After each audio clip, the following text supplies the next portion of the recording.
Disrespect is rarely an accident. In the world of power dynamics, disrespect is a calculated test. It is a probe sent out to measure the strength of your walls. Whether it is a backhanded compliment from a colleague, a subtle dig from a friend, or an outright insult from an enemy, the underlying question is always the same. Can I move you? Most men fail this test instantly. When they feel the sting of disrespect, their biology takes over. Their pulse rises, their face flushes, and they experience the fight response. They lash out, they argue, they raise their voice to defend their honor. They believe that by getting angry, they are showing strength. They are wrong. To a Machiavellian observer, anger is not a sign of strength. It is a sign of submission. When you get angry at a disrespectful comment, you are subcommunicating a devastating truth. Your opinion of me is so important that it has the power to destroy my emotional stability. You have handed them the remote control to your nervous system. You have admitted that their words have value. By fighting back, you have validated the attack. You have walked directly into the trap. Why does the king never argue with the peasant? It is not because the king is polite. It is because the king operates on a different plane of existence. To argue with the peasant is to elevate the peasant to the level of the king. It creates an equivalence. When you respond to disrespect with heat, you create equivalence. You are saying, "We are equals, and we are now in a contest." The master does not enter the contest. He rejects the premise of the contest entirely. If a child throws a toy at you, do you feel a rage building inside you? Do you scream at the child? No. You feel a mild annoyance, perhaps even amusement. You pick up the toy and you remove the child from the room. You do not hate the child, you simply manage the nuisance. This is the mindset you must adopt. Amused mastery. When someone disrespects you, view them not as a threat, but as a malfunctioning machine. They are acting out of insecurity, jealousy, or a lack of discipline. Do not dignify their behavior with the honor of your anger. Anger is a gift. It requires energy. It requires focus. Do not give gifts to your enemies. Psychologically, disrespect is almost always a projection. The person attacking you is trying to offload their own internal shame. They feel small, so they try to make you feel small to restore the balance. If you accept their package, if you catch the ball of fire they throw, you burn your own hands. But what happens if you refuse to catch it? This is the core of cold punishment. When you refuse to react, when you refuse to show even a flicker of irritation, the disrespect hits a hard wall and bounces back.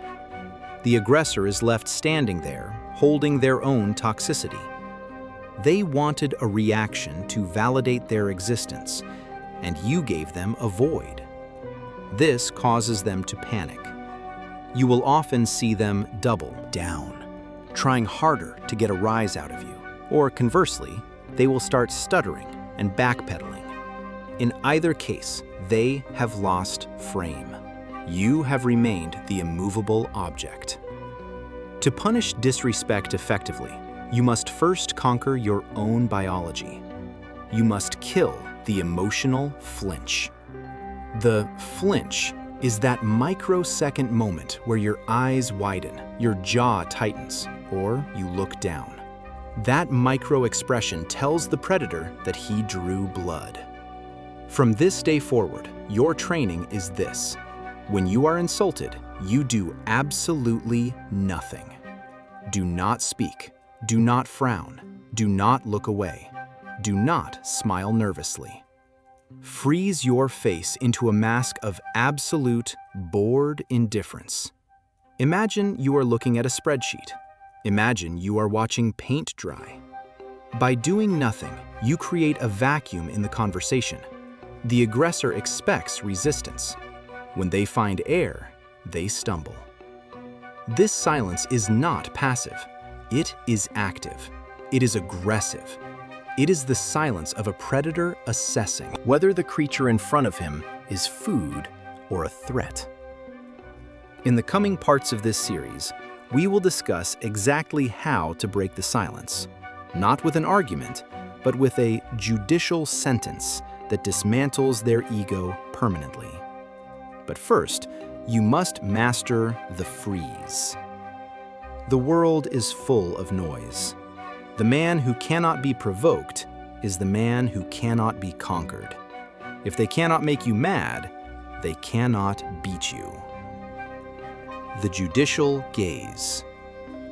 Once you have mastered the art of not flinching, you must learn the first active counterattack.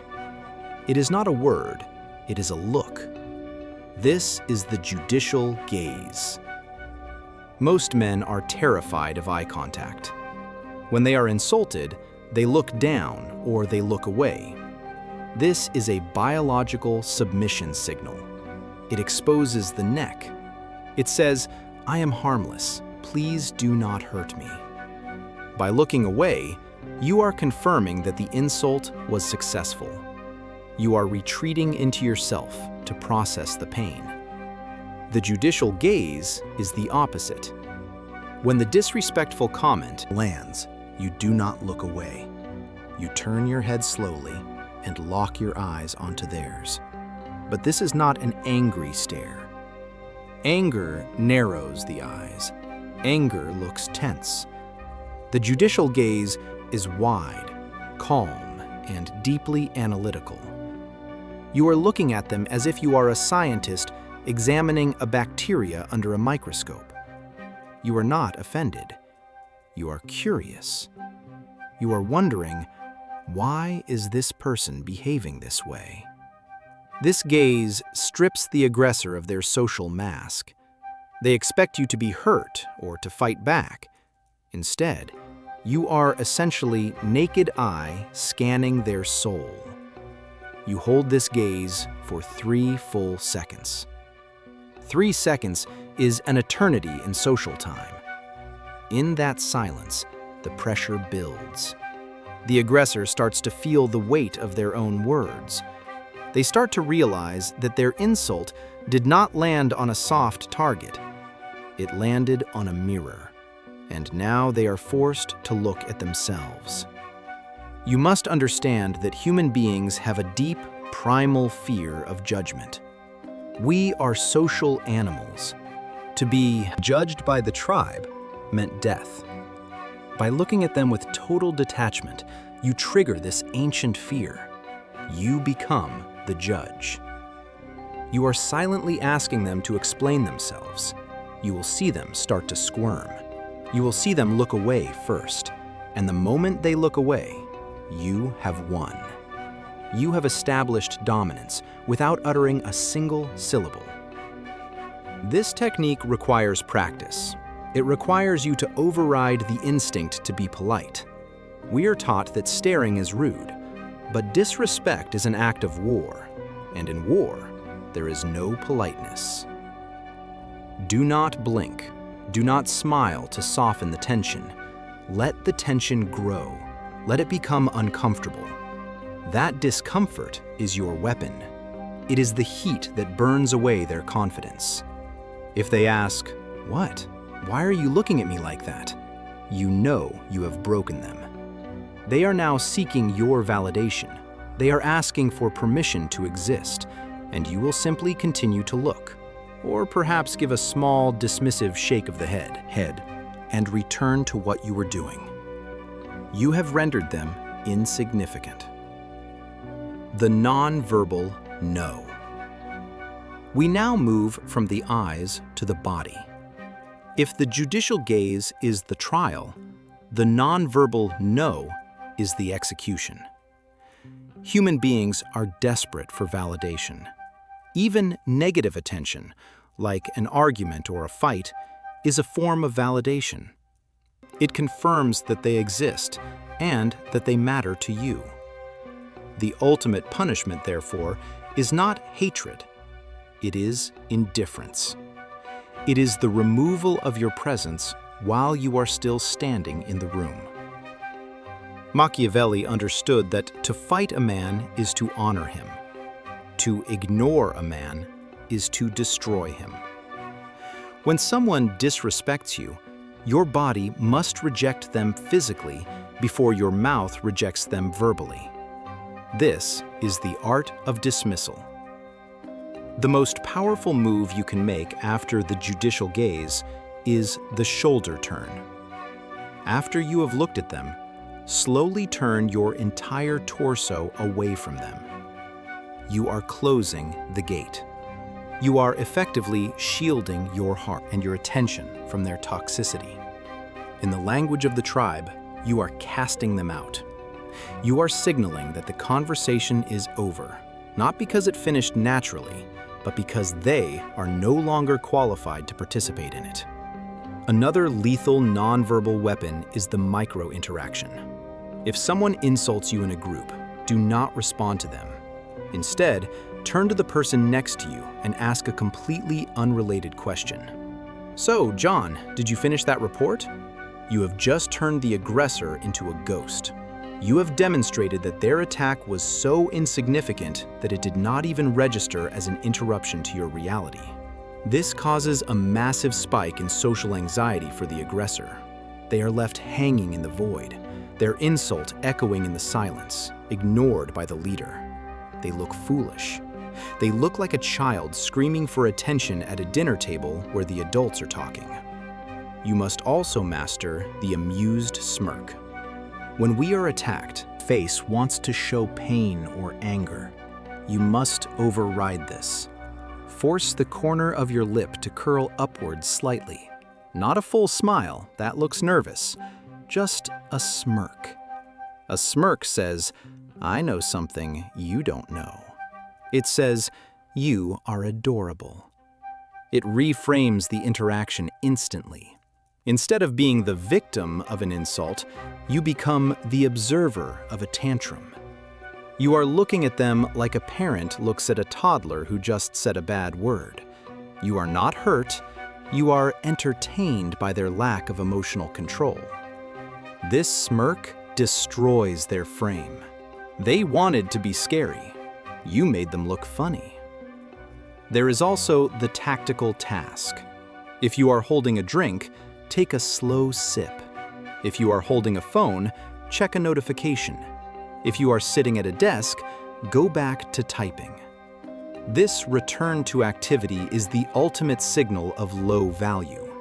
You are subcommunicating, this drink, this phone, and this paperwork are all more important than you. You are prioritizing inanimate objects over their ego. This is devastating. It triggers a deep biological feeling of worthlessness in the opponent.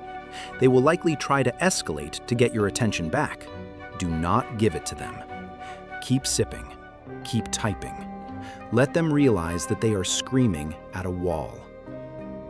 The nonverbal no is about resource management. Your attention is gold. Your eye contact is platinum. Do not spend this currency on people who cannot afford it. By withholding your nonverbal engagement, you are effectively fining them.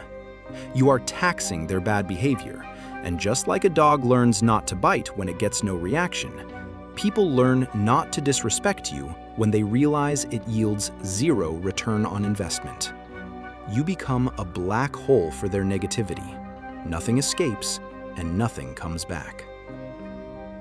The verbal guillotine. We arrive now at the moment of execution. You have laid the trap with your silence. You have judged them with your eyes. You have dismissed them with your body. The tension in the room is now thick, enough to choke on. The aggressor is desperate for a reaction, for a release, for anything to break the pressure you have created. Now, and only now, do you speak. But you do not speak to argue. You do not speak to defend yourself. You speak to drop the blade. This is the verbal guillotine. The principle is simple. The more words you use to respond to an insult, the less power you have. A paragraph is a plea for understanding. A sentence is a negotiation. A single word is a judgment. Your goal is to deliver a response so short, so dry, and so final that it physically prevents the conversation from continuing. You are not trying to win the debate. You are trying to delete the interaction. The first blade is the meta question. When someone attacks you with words, they are operating on the level of content. They want you to engage with the content of their insult. If they say, "You are incompetent," they want you to argue about your competence. Do not take the bait. Instead, shift the focus to their behavior. Look at them with genuine concern and ask, "Are you okay?" This question is devastating. It completely ignores the insult and focuses entirely on their emotional state. It frames them not as a threat, but as a patient. It implies that a normal, healthy person would not be acting this way, so there must be something wrong with them. You have instantly flipped the hierarchy. You are the stable doctor. They are the hysterical child. They will likely stammer, "What? Yes, I'm fine." You simply nod slowly and say, "You don't seem fine." And then you walk away. You have punished them by highlighting their lack of control. The second blade is the board agreement. This is known in Aikido as yielding. If someone throws a punch, you do not block it. You pull them forward so they fall over their own momentum. If someone says, "You are being incredibly arrogant right now," do not deny it. Do not say, "No, I'm just confident." That is defensive. Instead, look them in the eye and say, "You might be right." Or simply, "Perhaps." By agreeing with them, you remove all the resistance. You cannot fight a man who agrees with you. It renders their weapon useless. They wanted a fight, you gave them a pillow. This confuses them. They don't know where to go next. You have accepted their label with total indifference, which signals that their opinion has zero impact on your self-image. You are saying, "Call me arrogant, call me stupid, call me whatever you want. It does not change the reality of who I am." The third blade is the literal request. Often, disrespect comes in the form of a snarky, passive-aggressive joke, the coward's weapon. They hide the insult behind humor so they can say, "Can't you take a joke?" if you get angry. The counter to this is to take them literally. If they make a sarcastic comment, look at them with a blank face and say, "I don't get it. Can you explain it to me?" Force them to explain the joke. Force them to deconstruct their own insult. There is nothing more painful/awkward than explaining a joke. As they try to explain it, the humor evaporates, leaving only the nastiness exposed. They will start to feel foolish. They will say, "Oh, never mind. Forget it." You have forced them to retreat. You stripped the camouflage off their attack and made them look petty in front of everyone. The fourth blade is the time travel. This works perfectly for interruptions or rude outbursts. If someone cuts you off or speaks to you with a tone of disrespect, stop everything. Let the silence hang. Then, look at them and ask, "Did you mean to say that out loud?" Or, "Are you trying to be helpful or just hurtful?" This forces them to pause and examine their own intent. You are acting as a mirror. You are asking them to audit their own behavior in real time. Most people operate on autopilot. They are rude because they are reacting. By asking a specific question about their intent, you wake them up. You, Force them to conscious awareness. Usually, they will apologize or back down immediately because they realize they have crossed a line that you just drew in the sand. Finally, there is the ultimate weapon, the short affirmative. When they finish their rant, their insult, or their critique, you look at them, pause for 2 seconds, and say one word. Okay. Then you go back to work. Okay is not an agreement. It is an acknowledgement that they made noise. It treats their words like the buzzing of a fly. Acknowledged, but irrelevant. It is the verbal equivalent of stepping over a puddle. The withdrawal of supply. The fifth law of punishment operates on the principles of biology and economics. You must understand that a disrespectful person is, by nature, a parasite. They cannot generate their own self-esteem, so they must leech it from you. They provoke you to get a reaction. To them, your anger is not a deterrent, it is food. Your frustration is fuel. Even your hatred is a trophy because it proves that they matter enough to be hated. To truly punish them, you must initiate a famine. This is the withdrawal of supply. You must understand that attention is the oxygen of social interaction. When you withdraw it completely, the parasite begins to suffocate. This is not the same as giving them the silent treatment in a huff, which is childish and emotional. This is a strategic, calculated removal of your energy. It is the behavior of a bank cutting off funding to a failing business. Implementation requires the Gray Rock Protocol. When you are forced to interact with a disrespectful person, perhaps a boss or a family member you cannot easily escape, you become as interesting as a gray rock. You offer no emotional surface area for them to latch onto. If they try to bait you with a dig, you respond with flat, monotone facts. Did you hear what I said? Yes, I heard you. Well, what do you think? I don't have an opinion on that. You become boring. You become unstimulatable. A bully wants a playmate. They want a sparring partner. When you refuse to spar, when you refuse to dance, they do not feel victorious. They feel bored. And boredom is the one thing a narcissist cannot handle. They will eventually move on to a softer, more reactive target, leaving you in peace. You must also master the soft exile. In a social circle, do not make a dramatic scene of kicking them out. Drama feeds them. Instead, simply stop seeing them. Stop inviting them. When you speak to the group, look at everyone except them. When you tell a story, turn your back slightly towards them. You are creating a subtle, invisible wall. They are in the room, but they are not of the room.